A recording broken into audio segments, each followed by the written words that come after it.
one of the people in flight school bought a single family property and then rented out the rooms to their, to their classmates. And he's like, I thought how stupid that I'm not doing this. And so we started with that story. And then, all the way up to, you can buy a fourplex with the same VA loan product. You live in one unit, and like had a realtor told me that that was a possibility in 2005, I would have bought a fourplex. I'd like to show you why knowing your why is the start of your journey. Without a strong why, it can be so difficult to reach your maximum potential. My name is Dr. Jason Ballara, and every week I meet with real estate investors and mindset specialists that are taking action in order to build a life according to their own terms. We will break down what drives successful people and allows them to achieve at such a high level. If you are a professional wanting to break through, or simply someone that wants to hear an inspiring story, the Know Your Why podcast is made for you. Hi everyone, I'm Jason Ballara, and this is the Know Your Why podcast. Today I'm here with Eric Upchurch. Eric is an Army Special Operations veteran. He has a passion for educating the military community on how to create long-term wealth through real estate investing. He's invested in thousands of units of multifamily storage, mobile home parks, and student housing. To be perfectly honest, his bio is amazing, and I'm going to stop there because I hope that we'll talk about a lot of it. I think it'll be much better for people to hear it from in your words. So first, let me just say thank you, Eric. Thank you for coming on the show today, and thank you for your service. I'm super glad to be here, and love to add value to your community. Awesome. Well, let's hear your story. Let's like I said, I could pick probably any number of things here that would be awesome to talk about, but let's hear the background, and then we'll dive in. Yeah, I'll just start off by saying, I'm 43 years old, so it's easy to build a resume when you have decades of experience. But yeah, I mean, I'm a normal guy. I grew up in the Midwest in Iowa, and was raised in the cornfields. I was working when I was 12 years old, and there's a reason I'm saying that. I ended up, as a team leader in the cornfields when I was 12. I got did my taxes for the first time, or my parents did, when I was 12 years old. And I've always ended up inadvertently in my life as a manager of people or a team leader, including, as silly as it might sound, working retail at a shopping mall, and then in special operations in the Army. Reflecting back now, what I've recognized is it's not something that I worked at intentionally. It's something that, I had a trait, and for whatever reason, I ended up wanting to take information in as it comes. And this is very relevant to real estate investing and stuff that I do now. But take information in personally, whether it be reading a book or taking a course or going to a seminar or whatever it is, and then condensing it down into something that's more digestible for the masses, and then spreading it to my team. So I've always I get a lot of fulfillment from that for whatever reason. And so as I've just been going through life, working for the last 30 years really now, I always inadvertently kind of did that. And what that led to was, hey, Eric, why don't you lead this team? Why don't you go share your experience, because you like to do that? So now I use that in real estate investing with our community and active duty passive income, and just sharing, like trying something and then taking what I learned from it and sharing it to as many people as I possibly can. So it's been very fulfilling. It is self-serving also, which is kind of a funny thing. When you find your passion, you feel like you're doing it for yourself, but as long as it's something, and it most of the times does, it serves other people, it's really a great kind of combination of doing something for yourself and for others at the same time. Yeah, absolutely. Yeah, it is. Sometimes you get so passionate about it that it in a way feels selfish, but you have to look at it as you just said, that selfishness, that enjoyment that you're getting out of it is also benefiting others. And I'm sure that doesn't apply just to real estate, it applies to probably nearly everything in our lives in terms of whatever different avenue you're passionate about. Yeah. Starting in cornfields at 12, tell us a bit more about kind of your journey through life, when real estate fit in there. Obviously, you're sort of a natural leader and able to sort of relay the information to people. But what did take us on your journey a little bit, and obviously you're in real estate, but I know you didn't start there at 12. So kind of what was that path like? Well, like a lot of, well, let me start with this. I graduated from college and had no idea what I was going to do. I went to UC Santa Barbara, and met my wife there. We've been married 18 years, and we were having a conversation one day, and she's like, well, what do you want to do? This is, of course, after college, still wondering, like, what the heck are you going to do with your life? And she was trying to figure out, like, is this the guy for me? Probably, working as a bellman at the Four Seasons in Montecito is probably not, her ideal dream husband. So we started having a conversation. Long story short, I was like, all right, well, let me go and check out the military. I knew I could commission as an officer because I had a college degree already. But I met with all the branches, interviewed them, and found that the Army had the best options for me. And I chose to enlist. And so I was an enlisted guy with a college education. And that is pretty rare. And I didn't know that at the time, but I recognized that that was the right path for me, because I figured at 24, I'm going to be surrounded by guys who are 18 and people who could probably use a little bit more wisdom. And so again, I kind of thrust myself into a position where I could mentor somebody else. And so I chose to be enlisted, and fast forward a few years. This is kind of a funny story too that I'd love to tell, but the only reason I didn't sign up for special operations, I didn't even know it existed really. The only reason I ended up in Special Operations Aviation Regiment was because I knew that if I pissed off the wrong drill sergeant, sprained an ankle, failed a test, written or physical, or anything, it sneezed wrong, I would be recycled to the class behind me. And if I did that, it would delay my time to get out of basic training and AIT, and advanced individual training. And I had a wedding planned at the end of my 6-month period. It takes 6 months to get through basic and advanced. And so because I knew my wedding was July 31st and I enlisted January 24th, I was like, I have to be on top of it. So I ended up at the top of my class, just not because I definitely had to make it to my wedding. There was no plan B. I had 120 guests coming from out of state to Southern California. So I actually got married in Ventura. And Okay. So got selected because I was the top of my class. That was the only reason. And then when I got into the military, I spent my whole time in the unit. And then to answer your question now, this is a long-winded story there, but I ended up, like a lot of military members, as an accidental landlord.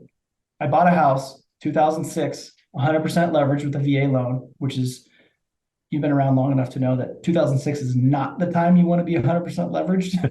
Yeah. So didn't work out well for everybody that was. For a lot of people. Thankfully, I only had this one, and I was getting paid every 2 weeks by Uncle Sam, and I was living in it. So I had no problems at all while I was living. I lived there in that house for 4 years. So then when I got out of the military, my wife and I were like, well, okay, we have this house and we definitely can't sell it because we would lose money if we sold it. This is 2010 now.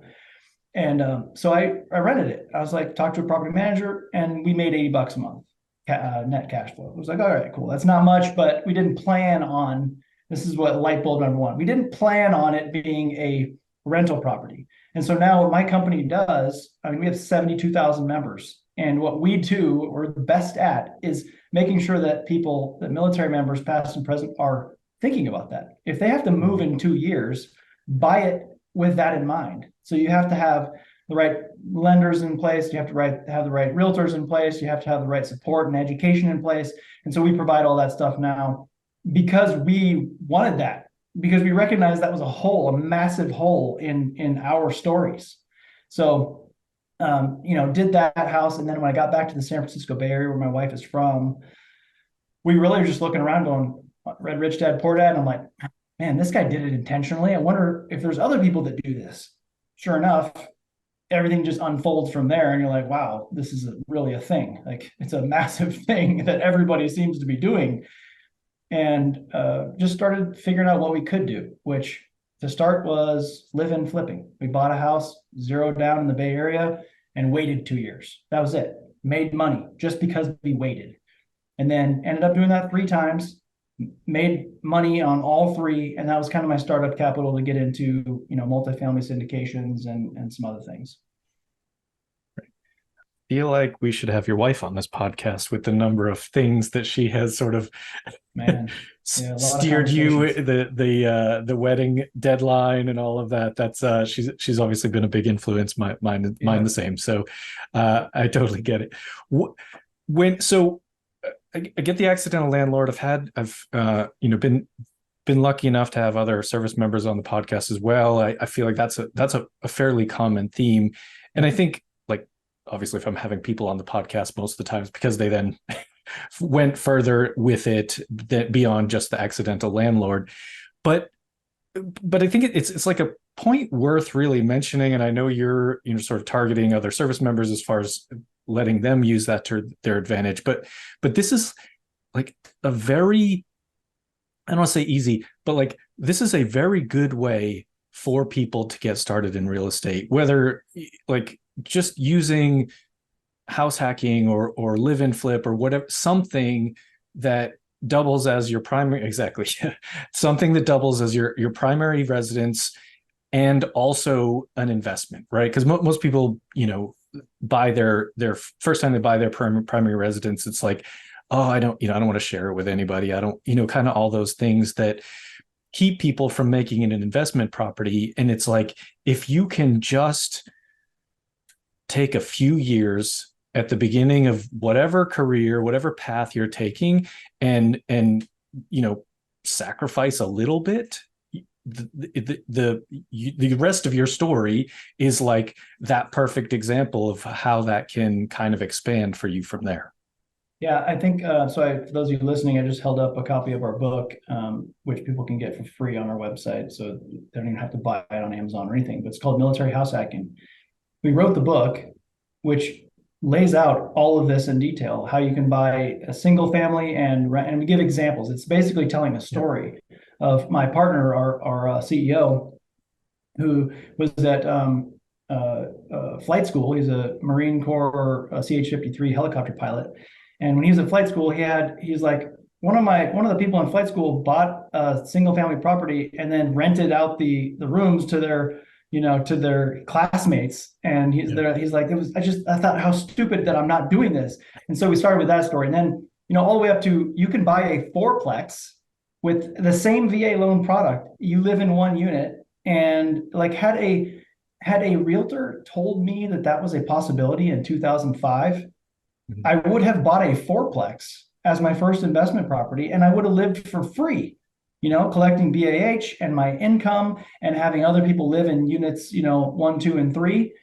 And I just live in unit 4. And then you can do that. You can sell it and then do that at the next property. And so it's very simple, like you said, but you have to have somebody tell you that exists. Yeah. People are so focused on just like, let me buy a single family house. And I guess the only real sacrifice in that scenario is that you would have a neighbor above you and beside you. Right. So if you're single or a young family, like I was, when I bought that house, I didn't even have kids yet. So we wouldn't have minded. My wife and I would not have minded if we owned the building and we had tenants above us and beside us and just hired a property manager. So yeah, and we've got a whole chapter on the VA loan and how to use it and all that stuff. So yeah, now the resources are out there, but 10, 15 years ago, it was tough to wrangle. And honestly, definitely not the military's focus to teach that stuff. And not a lot of people have time to figure out where to get those resources. Yeah, I don't think it was anybody's focus. It's interesting. Nope. Now we have the term house hacking, we have the term BRRRR, we have the terms live in, like people have put names on things. I think, I did all of these, somewhat accidental landlord things as well, but it wasn't because it was because I didn't have any money. And I'm like, I want to own something. I guess that means I get roommates. I can't afford this on my own, or whatever the case may be. And it's like, Yeah. but then once you do it one time, then it's like, yeah, why wouldn't I do this? Like you just, once you realize it's not, it's not that bad. Even, when you have kids, people that have families live in duplexes or they live in triplexes. Like that's, some places that's the norm. So it's not crazy to be the owner of that duplex or triplex and have someone else like paying some of your very likely largest expense. So we talk a lot about syndication and scaling and all of that on the podcast, but like that's because that's maybe the long-term goal, but like most of us start here. We start with that, first property, accidental or on purpose, whatever it is, it's just trying to get your foot in the door. And then you realize the power of real estate and kind of move from there. So a lot of people skip that first step and then end up almost, handcuffed by their original residence in that they, sort of got their dream house and spent everything they could. And now it's harder to move to the next level. So I think I know it, you are now well past that, but I do think it's an important, point to bring home. And I know that's what you do with your community and your book and all of that. So it's just something that I want to stress on. But but with that, let's move on to sort of when you moved into, commercial real estate, started scaling. How did that look for you? I was looking at social media one day and realized that guy that I was in a bunch of classes with him. We were the same major in Santa Barbara, and he was on my wife's gymnastics team in college. And I just was looking at him like, man, why is he's like flying in private jets and like, what is he doing? So I texted him. I reached out and I was like, hey, man, what are you doing? And can I get some of that? And so he's like, I just got out of the army and like I'm trying to figure stuff out. And so he goes, I'm doing, syndication. And he really took the time to walk me through a lot of what it meant to invest passively. And knew us well enough not to put any pressure on. He was just really in to educate me and answer my questions and stuff, which I appreciate. And I did end up and taking some of that live-in flip money and invested in a syndication. And so then I really got to see the back end of it. What is it like to be an LP, a limited partner? And definitely enjoy that. I still invest as often as I can in not only my own deals as an LP, but in other people's deals as an LP, just to keep the money moving. But that was the initial like, aha, holy cow, he's making it. And he started by buying a fourplex in Bakersfield in 2008. When he told me one time, he's like, when I bought that fourplex, I didn't even know what the word escrow meant. And he was just like, I just need to figure out like how to buy this thing. And it was working out. So he bought more. And now he's syndicated a couple billion. And so he's doing very well. So that was number one. Number two, Mark Young, my partner at ADPI, he was at his first duty station as a helicopter pilot in the Marine Corps down in San Diego. And he had been following a multifamily syndicator, his podcast. He's got the #1 multifamily podcast out there. And he said, hey, I got this ticket to his boot camp in LA. Can't go. Do you want to go? And he knew I was in the Bay Area. So I was like, yeah, I'll drive down. No problem. So I sit there and it was like drinking through a fire hose for 3 days. I couldn't believe it. I was just like, how come nobody told me this in high school? Why did nobody tell me that I was allowed to do this in college? When? How was I going to learn this? And the reason I came out with that attitude is because everybody that I saw was just like me. I mean, some people were dressed a little nicer than me, but everybody there was like just some normal person, and conversation seemed pretty normal than everybody else. And I probably had this like kind of strange confidence of like, well, nothing can be harder than what I just got through in the military. So what do I have to lose? Yeah. And these guys are saying it's doable. So I'm like, well, it's got to be doable. If I've done some of the things I've done, then buying an apartment complex is definitely simple. I can figure it out if all of these people figured it out. So that's kind of my attitude. So paid for coaching, committed. I said, I don't care if I make any money for 5 years. I'll make this a side hustle. I'll commit to it. I'll learn. I'll network. I'll take action. I will add value to people, and I'll figure it out. And so I just committed 1% daily. And within 18 months, bought an 80 unit asset outside of Indianapolis, went full cycle 26 months later. And then just from there, it just snowballed. You're just, partners and deals and keep on going from there.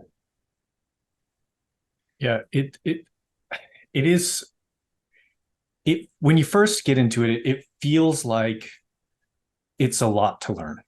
And the reality is it kind of is a lot to learn. However, you don't have to do it all yourself. Yep. And so, that's why you get in there, you learn everything you can, and then you figure out maybe what parts you like about it or what your strengths are, and you partner up with others that have complementary strengths,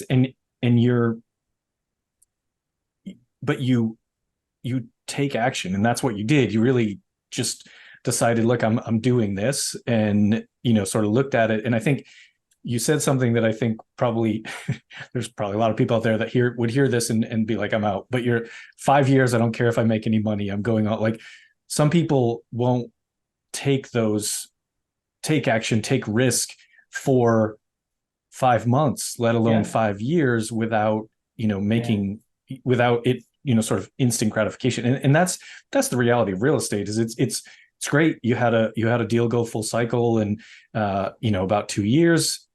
That's amazing. But that's not also like, that was kind of the market that we were in.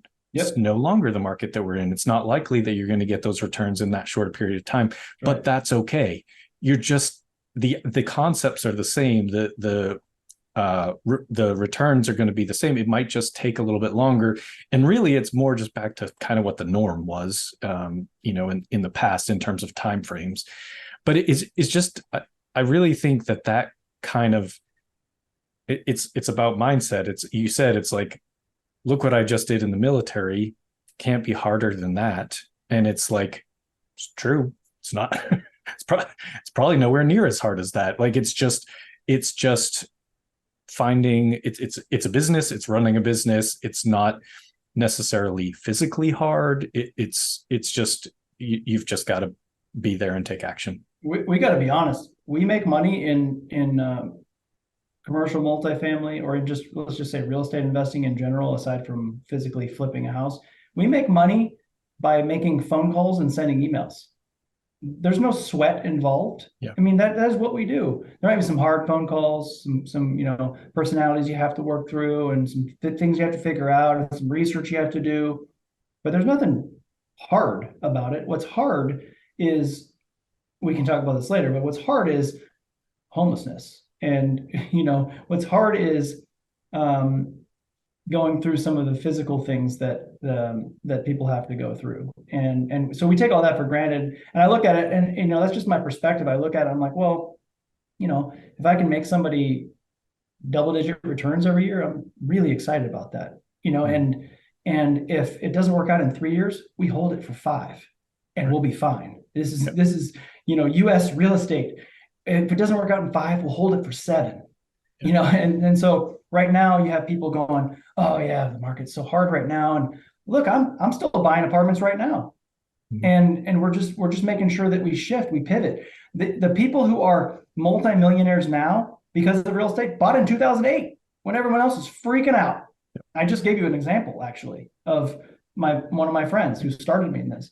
He's multi-millionaire because he started when everyone else was running. And so for those listening who are watching the news and stuck in fear and going, oh, but the Dow's doing this, and this guy tweeted this thing, get out of that. Start listening to Warren Buffett. Start figuring out like when you're supposed to run in. Mm-hmm. I know that I heard a couple weekends ago at a conference from a gentleman who owns 30,000 apartment units. He said, we're not there yet. There's going to be over $1 trillion of debt coming due soon. We're going to have all kinds of deals coming up. We're not there yet. In the next 12 to 24 months is going to be great, but we're not quite there. But he said one thing: where there are deals is where you can sift through all the garbage that you see out there right now and find one where that seller is stressed, and go for that one. So there are deals out there. I'm still finding them too. You're probably still finding them as well. You just have to be more cautious. You have to pivot. But if you're listening to this and you haven't gotten started, now is the time of the next decade to learn the business. Go now and figure out who you need to know, what conference you need to be at, if you want to get coaching, go for it. That's what got me through it. Go do that, because you want to be ready 6 months from now. Mm. Or heck, you want to be ready a year from now, even if it takes that longer. For me, it was 5 years. I was like, whatever, I'm just going to be ready, And if you do that now, 10 years from now, you're going to be looking back and be like, thank goodness I went and learned the language of real estate, because you'll be doing really well for yourself. Yeah. And it's funny. I mean, you think about it, like, we don't have time machine, but it's like, if I had started buying real estate apartment complexes in 2009, 2010, if I had known about this, I'd be done. Right. I could be done. I could be done working for the rest of my life right now if I had done that then. And this is it's always a good time. It's just a different time, right? It's your time horizon might change. And I use the word perspective, because you're right. The most important thing generally as a syndicator that you're doing is talking to people, like email, phone call, investor relations, that sort of thing. You have to manage your assets. But again, that's talking to people. No, you're not supposed to go and swing the hammer. You're not supposed to go and pick up a paintbrush at this point. It's a business. And so you have to be, the CEO, the conductor of that business. And a lot of that is just, it's not physically hard. It's like, it's not homelessness. It's not any of these things. There's so many things in the world that are so much harder, but it is important. And it's important that you are taking action, because it's not physically hard, but it's going to get you ahead, whether you're active or passively investing. So you gotta remember that maybe it's mentally a little bit hard. Maybe shifting your mindset is a little bit hard, those sorts of things, but you're not going to be sore after a day of syndicating. Like, it's just not, it's not that type of thing. So it's doable. And the information is much more available now than it was in 2008, 2009, 2010 as well. So you're exactly right. Use this time to build your network, to learn, to educate yourself, find a mentor, broker relations, whatever, investor relations, all of that stuff. Like, if you want to get started, now is a good time, because there's a lot of people that have taken a step back. So get in there, fill that space. Absolutely. Yep.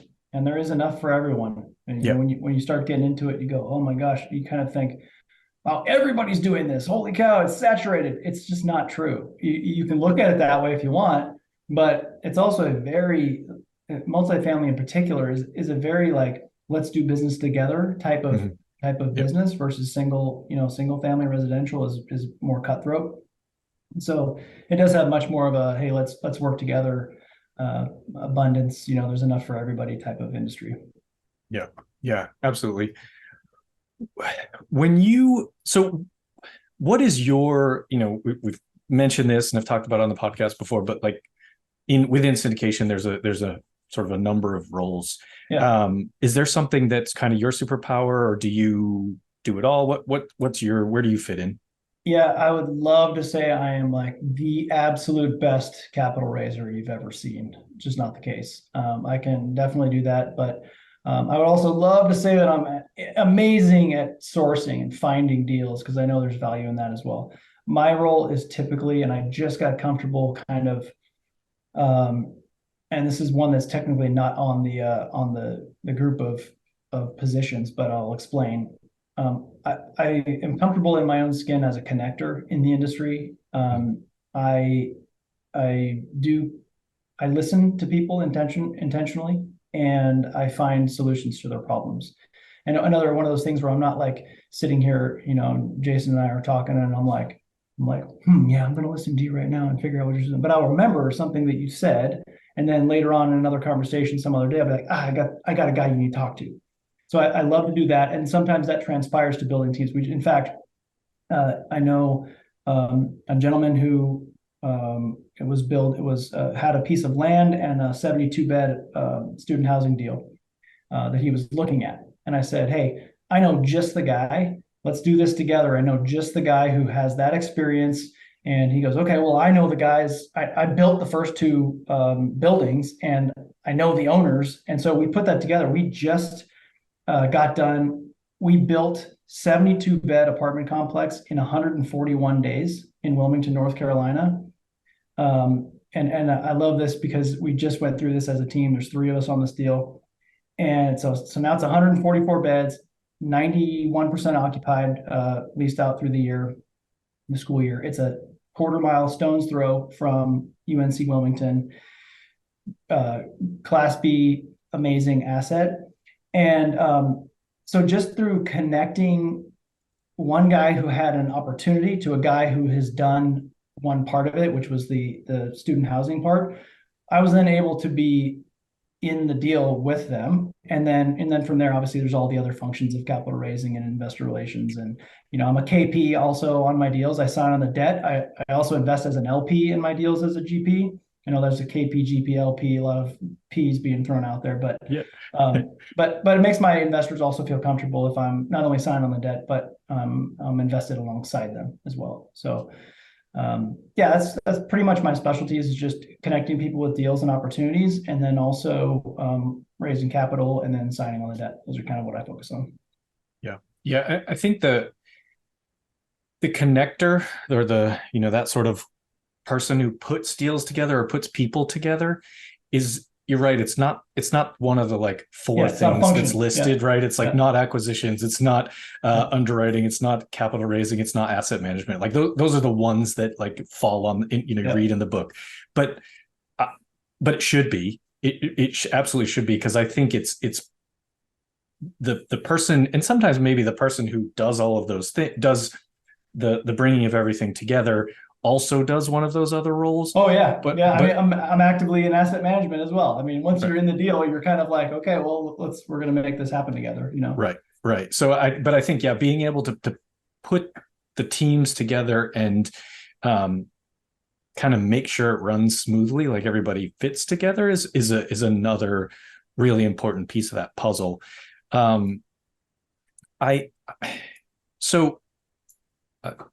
I like, I love talking about real estate, but honestly, like a big part of your story and your bio and all of this, there's a lot of mindset and I think impact, things like that. And I want to leave us time to talk about all that, because great. I think it's as important, if not more important, than just the nuts and bolts of real estate. And I think, so I'm going to ask you the questions that I ask every guest, but I think they're going to tie in together, and we'll expand on them, sort of based on whatever you want, but some of the things in your bio. So I'll start with the first question I ask everybody is based on the name of the show. And so I always ask everyone, what is your why? What drives you? Kind of what's pushing you forward? Obviously, you've had a great deal of success in a number of different areas, but what keeps you going, Eric? Word, it's service. I serve for the memory and pride of those who've gone before me, for they love to fight, fought to win, and would rather die than quit. With that mentality, I say that's what gets me through every hard thing that I actually do, that I consider hard, from my point of view, for perspective.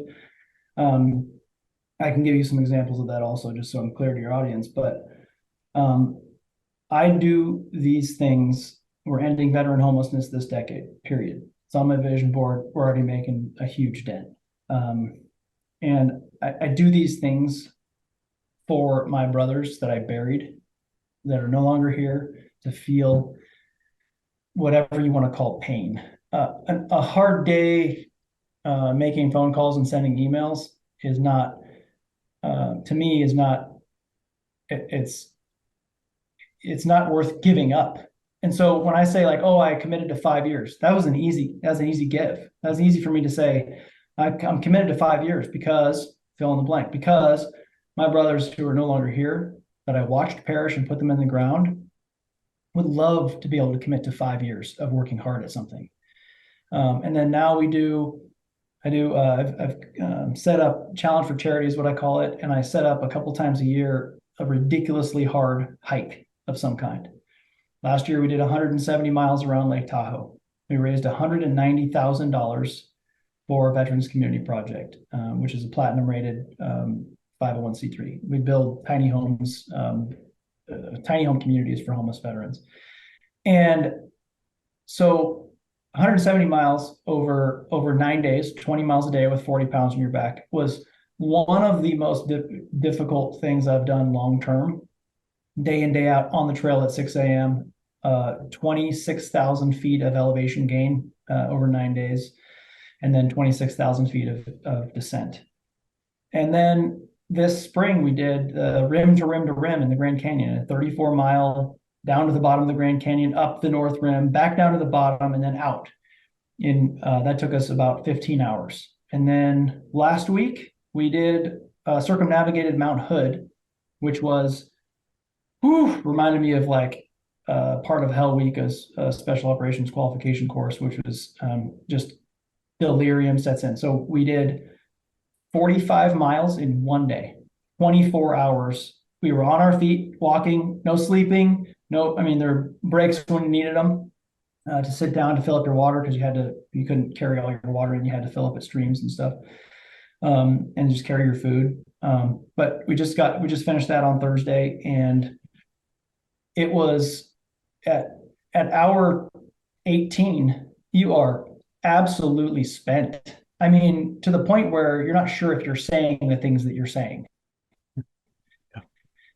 And just delirium and exhaustion and dehydration, and you're sick of the food that you're eating, like the trail food, and you haven't slept. So I say that because it's like when you're in that mindset, it just completely took me back to a really hard time, which was in those military situations where you've got to get through it. You've got no option to get through it because your buddies are counting on you for it. Yep. And so I do those things to raise as much money for Veterans Community Project. And those to me are hard. And at the end of it, we look back and we're like, that was fun. Yeah. Yeah. Yeah. It's yeah, those kind of challenges. I mean, that's a lot of them. That's not even like one thing a year. You're doing them pretty regularly, which is amazing. And I think the idea of ending homelessness for veterans, I mean, it's just one of my favorite things in doing this podcast, even going to conferences, just talking to people in the space, is the you called it service, impact, whatever word you want to put on it, but the point that most people get to where they just, it's like, great, I'm doing the things I need to do to create, sort of financial freedom for myself and my family. Yeah. But like, what more can I do? What can I do to give back to the world on a larger scale? And it's really, really just kind of amazing that's just, it seems like it's the norm. Like that's where real estate investing ends up, right? It's like, we talked about, you start in a house hack, right? You start in a house hack and then a few years later, you're ending homelessness for veterans. Like that, like thinking about that sort of magnitude of growth, both, personally and professionally, and realizing that it can be done is just, so should be so inspiring to people. Like you can take the first step when they hear your story and where you're at. So it's just amazing. I mean, let me give your listeners a tip if you don't know, and this actually ties in perfectly to your why. Also, you got to figure out that new sense of mission and purpose, right? Mm-hmm. And if you're wandering around trying to figure out how do I do that? How do I get involved? What is my passion? What is my purpose? What is my why? You have time, talent, and treasure. Give your time. Your time is valuable. So go donate your time somewhere or to a bunch of different places. Go out and find, I don't care, 32 different nonprofits that you want to volunteer for. They would love to have you. Mm-hmm. Go and find something. You'll have amazing conversations at those places. It doesn't cost you anything except for your time. If time is a constraint of yours, figure out a talent. Can you make something? Are you just inherently good at something? Give that back. Somebody can use it. You were given that gift. So go give that to somebody else. And then treasure, obviously, is just the money part. If you have a bunch of money and you're like, oh, I can throw money at this thing because I see that this person's interested in it, that's fine too. You can do that. But if you just go and explore those things, you're going to make great connections, number one, fantastic people who are surrounded themselves by charities, and you'll find some joy from it. And you might find your niche. And then if you still are like, I don't know where to go, find somebody like me who is like screaming from the rooftops about the thing that they're passionate about, and come on a freaking hike with me. We're gonna do, I think, the John Muir Trail next year, which is 210 miles. Go find somebody like me who's like, we're gonna raise a ton of money for this because we're ending veteran homelessness this decade. Go find somebody like that and just follow along, and then you'll figure out if it's right for you or not. Yeah. It's so there are plenty of examples out there of people doing great for others, and you're one of those examples. And I think just it's just such a cool thing to see, like the where you can go with it, right? It's like, if you even on a small level, okay, financial freedom for my family, like, but what more can I do? What's the a lot of people want to say the what if, they don't do something because of the what if. But I love when people talk about like flipping that around. Like, what if you do succeed? What if like, what if it does work? What if it works better than you think it's going to work? Like that, there's just, it's like, because that's when I think just the sky is the limit, and it's pretty crazy stuff. Next question for you, and you already listed off a bunch of amazing things, but I generally ask every guest just to tell us something about yourself that maybe isn't common knowledge, special skill, a hobby, maybe even something you're looking to learn, but anything that you're comfortable sharing. I'll share this because I think it's interesting and still kind of is baffling to me, but and it's kind of along the same lines of doing hard things. But I just did a half Ironman cold turkey in December. I didn't train at all for it. Yeah. And so I would say, like, it was painful. Don't get me wrong. It was miserable. I'll never do it again. But so my ability to get through adversity, I would say, is a special skill set. And part of that obviously dovetails perfectly into having a strong-willed why. And when I'm at mile 38 on the bike and I'm just about ready to die, I feel like I'm just roll me over right now. But the ability to persevere and push through and realize that there is an end, I think it's a special kind of skill set. There's 1.2 mile swim, 56 mile bike, followed by a half marathon, and would not recommend it without training. It's so fun. I read that in your bio, and it's so funny because this, I guess it was in May, I ran a half marathon, just a marathon part of this, but I didn't train. And I've run before, like I used to run marathons. So it was like, wasn't crazy, but I hadn't trained at all. I had hurt my knee a couple months before when I had planned to really start. And so I was like, basically just focused on letting my knee get better and did it. And it was like, it's brutal. And then I read your thing and I was like, well, I guess that wasn't that impressive. I'm like, he's doing an entire half Ironman on no training. Like that's highly do not recommend. Yeah, so, not the smartest thing I've ever done. Do a little bit of training. It's a good idea. These things are fun to do. But I will say too, like I keep in shape. I walk on the treadmill. I don't do any running. I don't do any biking or swimming, but I walk a lot and I do lift weights. So I'm in good shape. I'm just not in Ironman shape. Right. Yeah. It's a little bit of a different level for sure. I think the hard part for me would be the swim. I could probably squeeze out the rest of it, but the swim would laugh. Oh my gosh, I was that guy. I jump in. First time I ever swam in a wetsuit was when I jumped into that lake. And I've never even done a triathlon before. So I jump in, it's free, it's 57-degree water, which I hate cold water. So that's laughable already. And I'm that guy out there who is like, I'm awkwardly buoyant in the back. And it's like, I'm trying to figure out what I'm doing with my arms. I can't move very well. So not kidding, 50 meters in, I flip over to my back and started doing the backstroke. I'm like, my heart was racing, the adrenaline was pumping, it was freezing cold.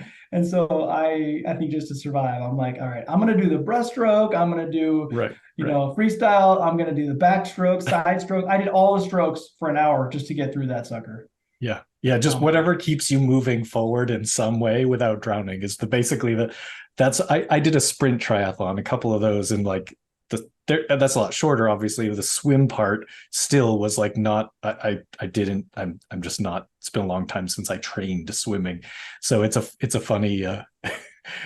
I know exactly what you're talking about on a smaller scale. So it's pretty cool. When people hear this and they want to reach out to you, what's the best way? Yeah, if they have questions, they can email me, Eric at activedutypassiveincome.com. I'm reachable on social media, Instagram, at real Eric Upchurch, and I'm glad to answer any questions if you got them. Final question for you, Eric. What advice would you give to someone who wants to get started in real estate? They hear this, they're all fired up, inspired by your story, and they want to get going. It. 100%, it's this.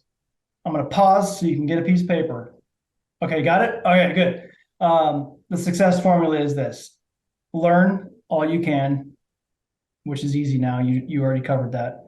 It's all out there. Network your butt off. Go to conferences, meetups, whatever you have to do. Be known. Add value to others. Figure out how you can connect people to the solutions and the problems. Or give your time, talent, and treasure to a team. And then you've got to make sure to take action. None of the rest of it matters unless you do the fourth one, which is take action. And if you do those four things with the intention to be 1% better daily, success will hunt you down, period. Yeah. It's a fantastic way to close this out. Yeah. Thank you so much, Eric. This has been awesome. I mean, really, truly one of my favorite conversations ever.